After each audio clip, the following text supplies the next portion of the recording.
following podcast is recorded and produced by the Podcast Precinct in affiliation with the network at bicbp-radio.com. The Podcast Precinct. Consistency, creativity, culture.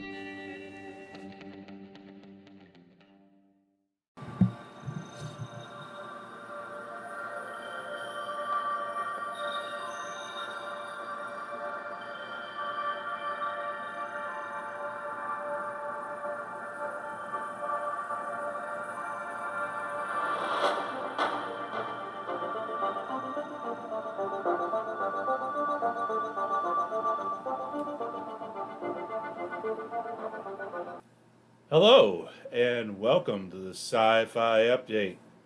I'm your host, Tony Harper, and I've decided to do a little bit of a change. We're going to call today's episode the Kugleblitz. So for the past month, I know I haven't produced anything. There's a few things that happened. I had a bit of a run-in with a deer. I'm okay, the car wasn't so much. I had a couple of friends cancel on me for doing my podcast, and I realized maybe it's not fair to them to ask them always to show up for a podcast. It is my podcast, so why am I asking people to always show up? I'd rather have people that want to be on the episode. So when I initially thought of the idea, I thought I'd always have a new guest on every week. Then I realized that I don't really have a lot of friends that want to get on the air. I have a lot of friends that want to talk about sci-fi and, do some stuff like that, but they don't really want to be on camera and on the air and talking with you guys at home about it.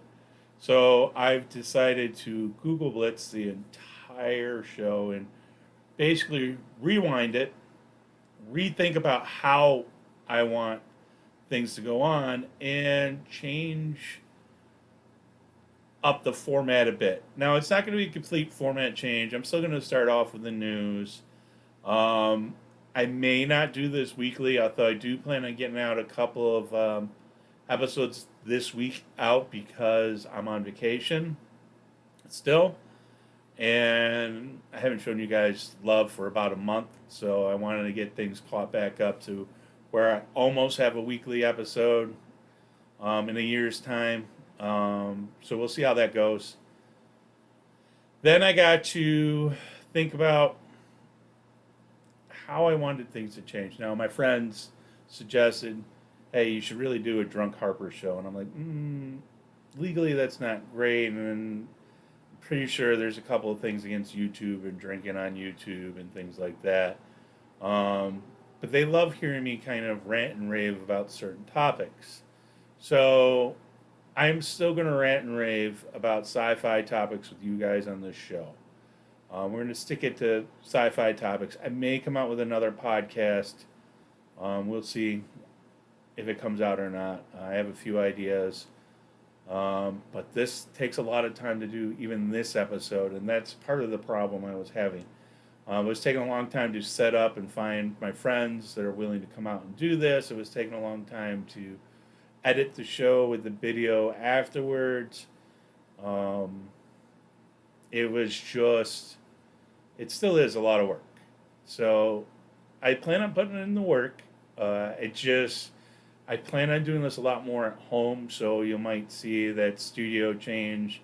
I plan on kind of doing this in my computer room that I have it going on right now, because the computer desktop that I have is a high-end desktop, and everything works smoother on this desktop, and it's easier for me to get things basically going and staying going and edit it all. It's easier if I do it all on one computer and there's only one file and I don't have to transfer from one computer to another computer and do a lot of that kind of stuff.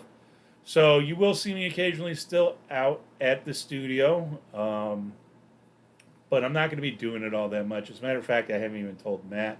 Talked to him for about a month, and he's been very gracious about not asking me what's going on. I did pay him ahead of time, so I'm sure he's fine with what's going on, and he fully understands the amount of craziness that he has to go through to put on a podcast. So when I do have guests on, whatever. I still plan on having guests on, but I plan on trying to do Skype and have them more on the computer in the background. Have them where you'll see the video and audio editing happening a little differently. I'm hoping that works. We'll have to see how well that works or doesn't work as time goes on. And then I still plan on doing like a news segment.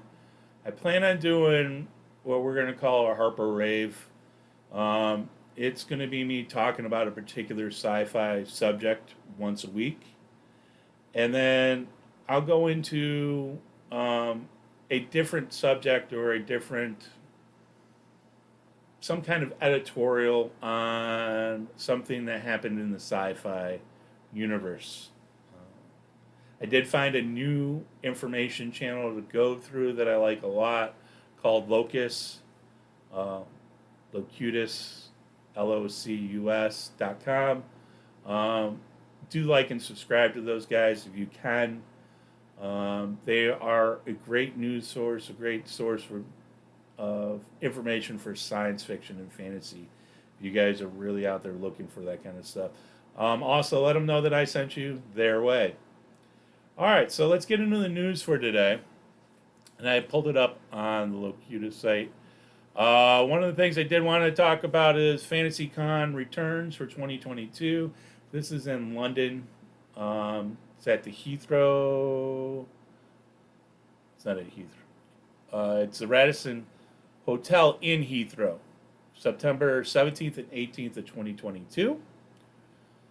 HarperCollins, a very big publisher, has a possible union strike coming up on July 20th. I'm pretty sure they are fighting for more wages and all that kind of stuff. And like some of my friends say, pay your people, pay your taxes. Make sure that we're doing everything the right way as much as possible. In some sad news, I do have to report a few deaths, science fiction writer deaths. Dorothy Heydt, Heydt, also known as Catherine Blake, has died at the age of 80, unfortunately, June 28th of 2022. She's known for writing The Interior Life, A Point of Horror, The Witch of Syracuse, and Stories You've Never Heard Of, along with several others. Along with Barbara Heidelman. She wrote as Barbara Delaplace, died July 7th of 2022. She's a prolific short fiction writer. Legends Never Die, Modern Mansions.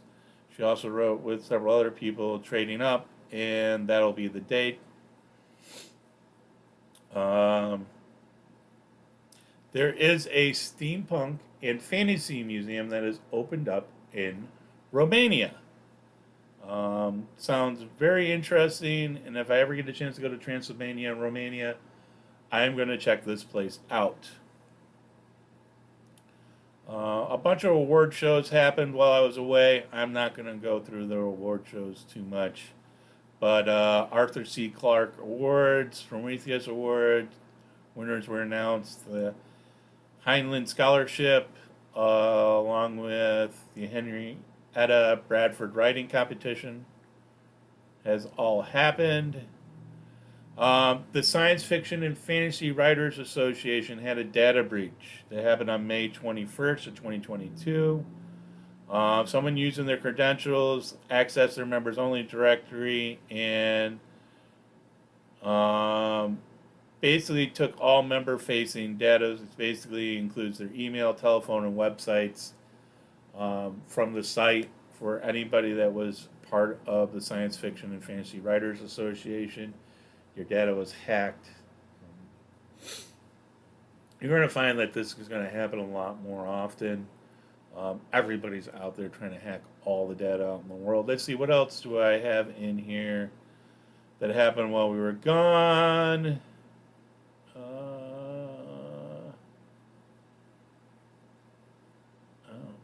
Bane Fantasy Awareness. I like Bane. But let's see if there's anything else.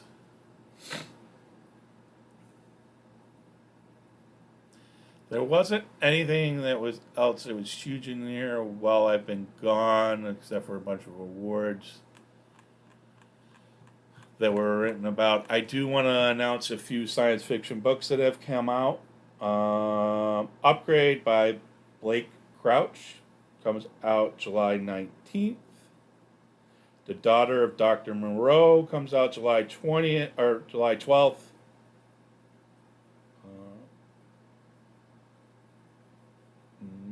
That didn't sound like a science fiction book.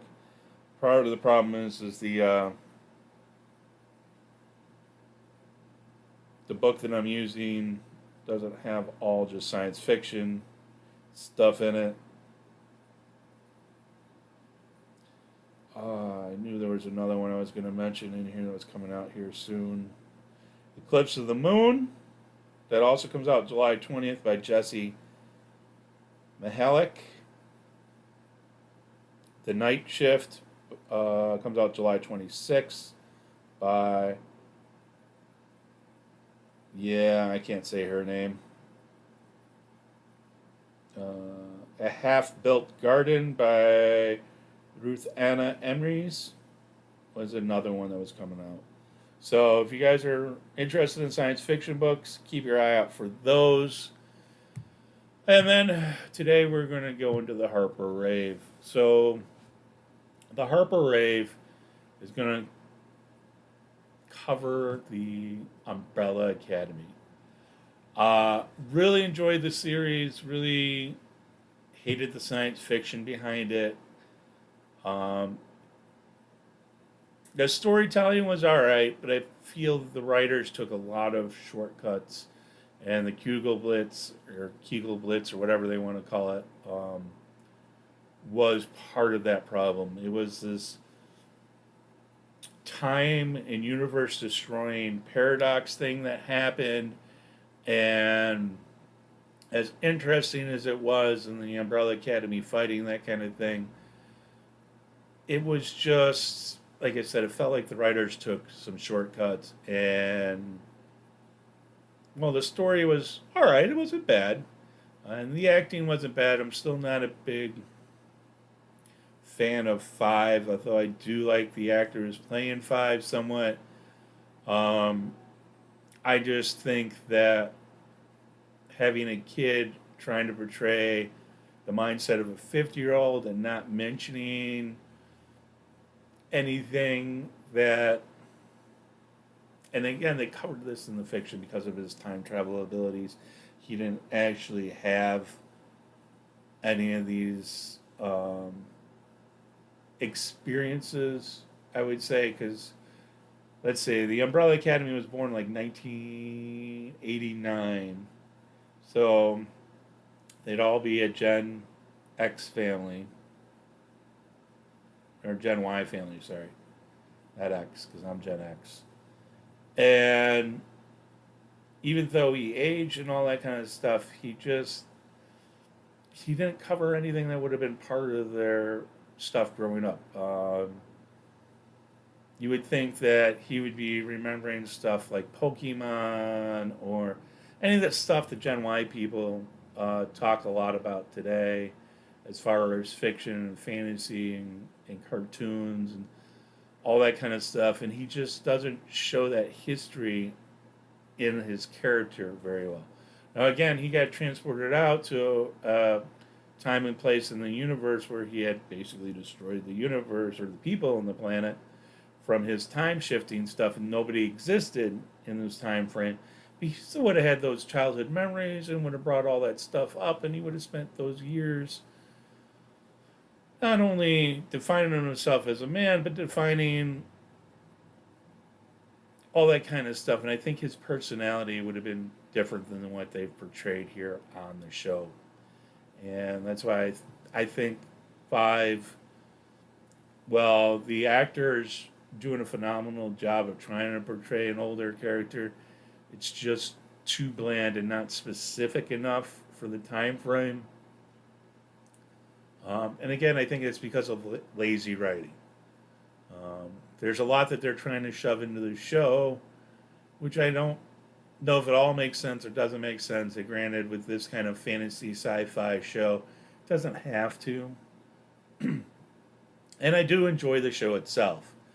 I just think that they could have done a better job.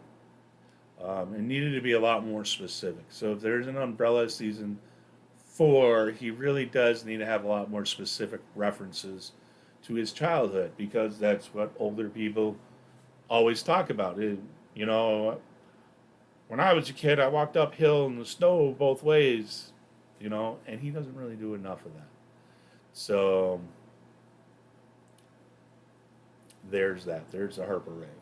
Today's episode was going to be a review of something, and I lost track of my head for a second. So give me a second. I'm going to pause my video and come back. Okay, and now I'm back. So I remembered what I was going to do, and I took care of a couple of small things. And what I was going to talk about today, because it led right in with my Umbrella Academy, was time travel. Is it possible? Is it something that is real? What could really happen with it? So I spent a few more seconds just doing some more remembering and research and all that kind of stuff. Time travel is sort of possible, but sort of not possible at the same time. The best way to explain it would be Ender's Game. If you guys have seen the movie or read the book, Ender's Game is realistically the closest to time travel you can possibly get. And as you go closer to the speed of light, time for you slows down, but time for a person standing on Earth keeps moving at the same relative speed. Got to remember how time even works, though, guys. So if we're talking about time, it is really in relation to something else and how it moves through the universe. So realistically, our concept of time is just that hand dial kind of slowly turning, going around and all that kind of stuff. But what is causing that hand dial to turn? Well, it's the mechanics on the inside causing that oscillation going back and forth, predicting a fairly relative place in time. And as scientists got better and more science was applied to things, they went to an atomic clock. And the rate of radioactive decay was very constant. It was real easy to determine a length of time for a given point in time.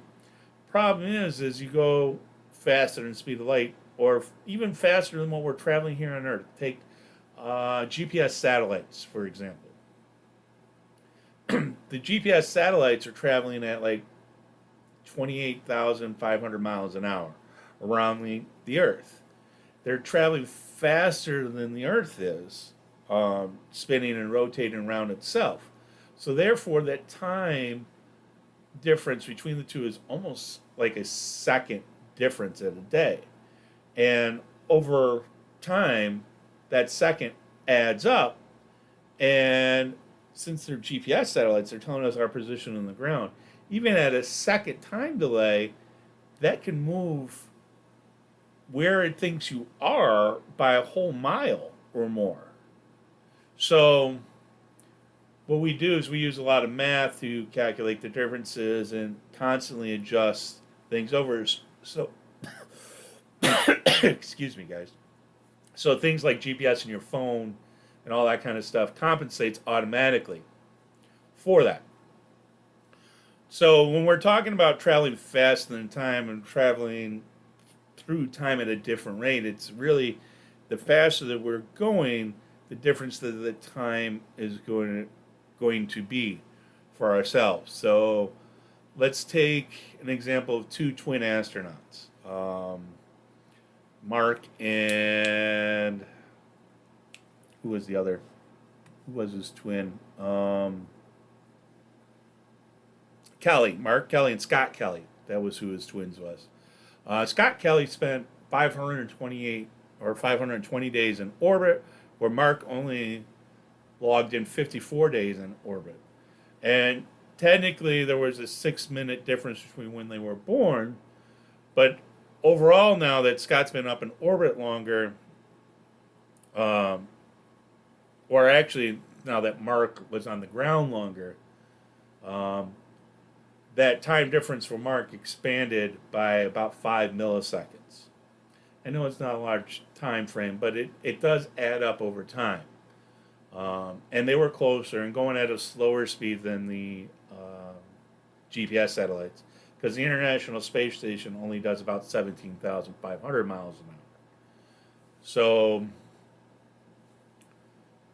time travel itself is plausible, but it's not really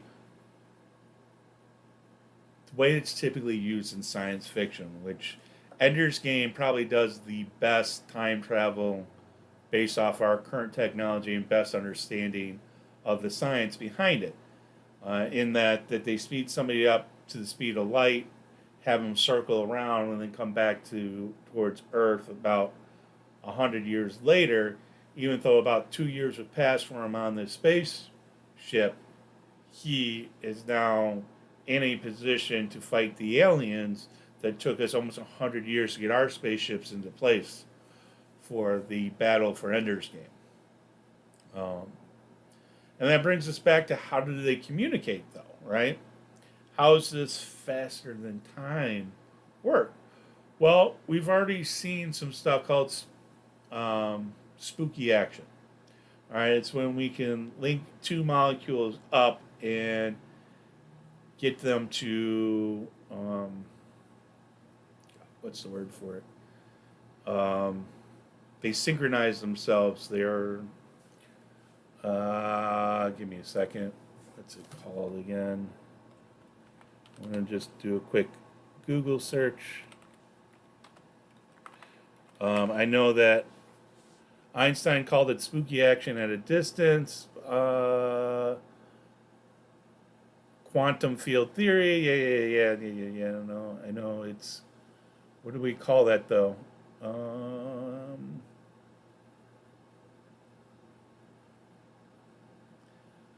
God damn it. Anyway, they're quantum linked basically. And anytime one of them spins, the other one spins either in the exact opposite way or the exact same way. And you're able to communicate over that distance between them faster than even the speed of light. So we know this because there's been experiments been done, and they recently set a record using fiber optic cables and all that kind of stuff.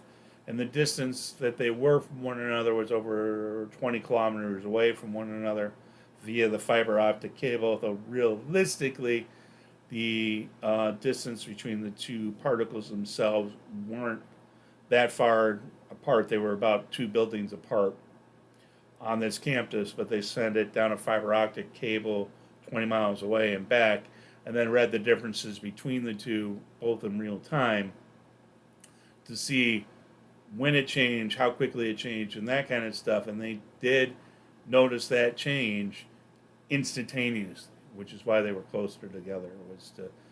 It was easier for them to sync up and do the timing easier for them. So Ender's Game uses that in what they call the Ansible. It's a long-range communications device that basically has your two quantum-linked particles that are whatever distance apart, and when you change the data on the one, the other one correspondingly changes as well. That creates your spooky action at a distance, allowing that faster than light travel.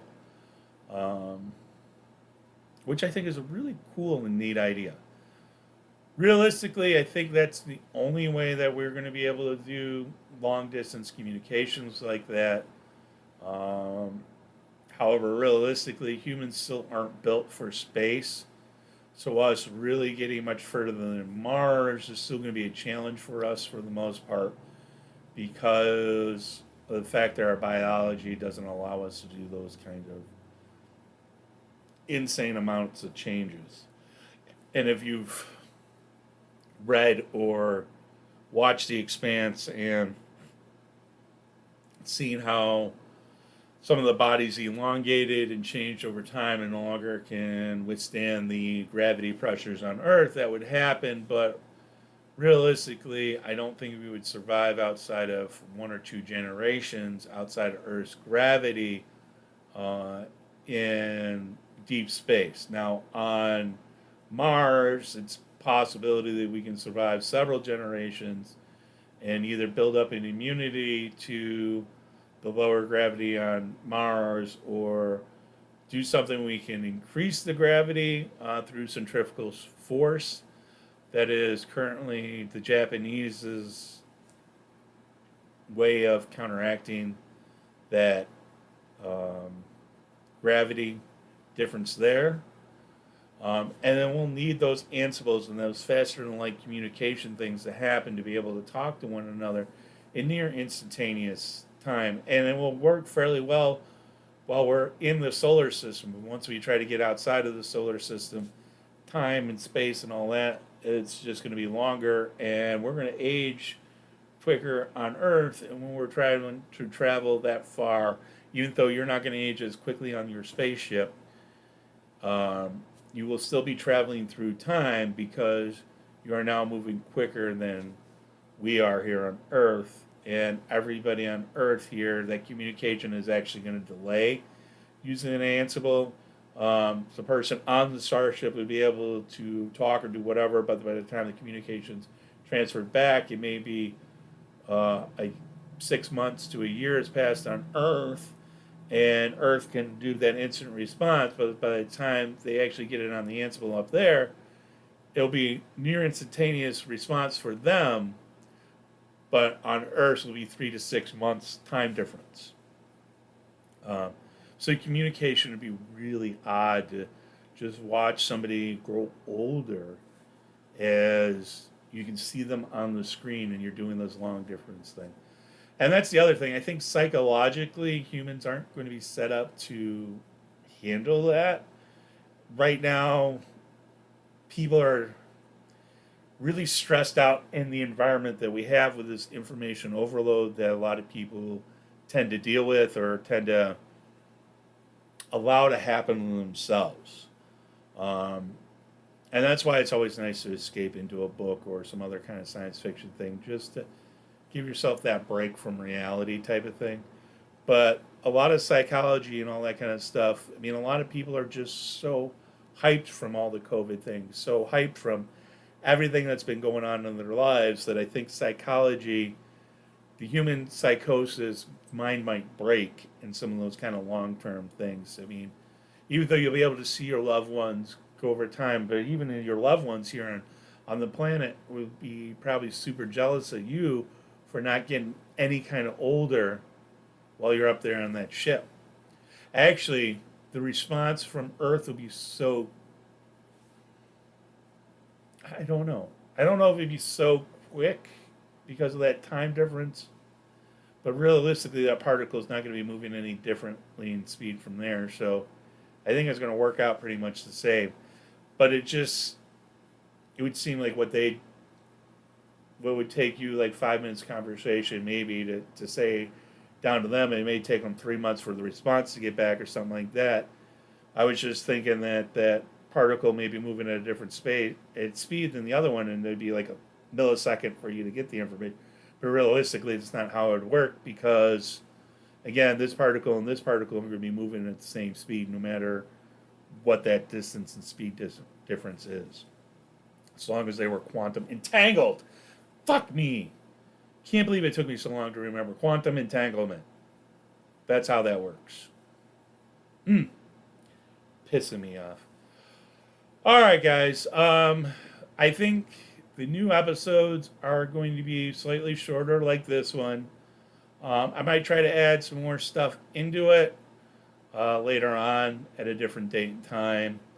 I do know the videos will be easier for me to edit if I keep it shorter to about a half an hour to 45 minutes now in time. So that's really what I think I'm going to be looking out for. And again, if I do decide to do a new spin-off show, I'll let you guys know first here on the thing, but it won't be sci-fi based. It'll be me basically doing this rant and rave, kind of like I'm doing right now. My friends think I'm hilarious when I'm drunk and doing the tangent thing when I'm drunk, but I don't know if I'll be drunk for the show or not. Again, thanks for listening. Do take the time to like, subscribe, and share if you do like this show. Sorry, Matt, for taking so long for getting back to you and getting the show back and going again. But thank you all for listening or staying tuned. And new episodes should be coming out quicker. Like I said, I expect to do another one tomorrow to finally get my Comic-Con show out there and edited and that kind of stuff. And then I'll probably do another show Thursday or Friday as well. Look for a new release date and time. I think my shows will come out weekly on Friday or Saturday, since my new days off are on Friday. I like them to be released on Friday or Friday night to better match up with the weekend and having you guys listen and enjoy this more on the weekend versus a Tuesday release date. All right, guys, thanks for listening. Bye.